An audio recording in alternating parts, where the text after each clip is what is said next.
Bob Christgau from the Village Voice is on the line now.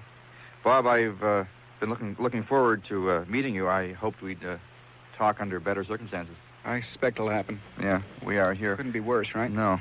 Okay. You said something to the effect that John Lennon died because he was famous.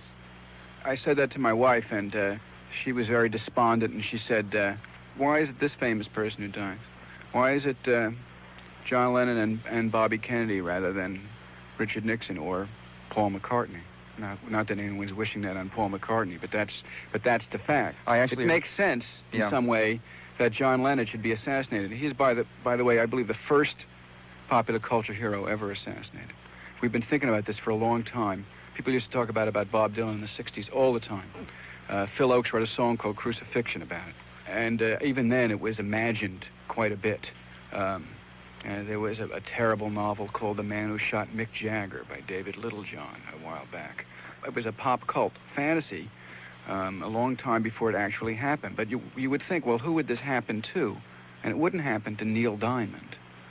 It wouldn't happen. Right. It wouldn't happen. I mean, who was every bit as big a star as John Lennon, if not bigger?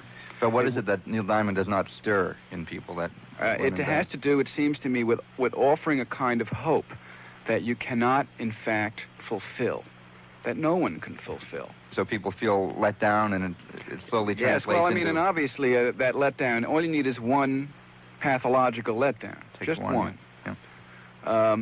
People who aren't famous want nothing so much as to be famous, at least a lot of them.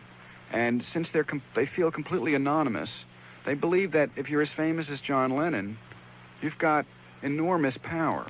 Well, you've got more power than the person who isn't famous, but it's far from enormous. And all it takes is just one person who obsesses on that and decides to do something about it, and of course to become famous in the process. That's always part of it. It also ought to be said that for most of this decade, the hope that Lennon has held out has been a memory.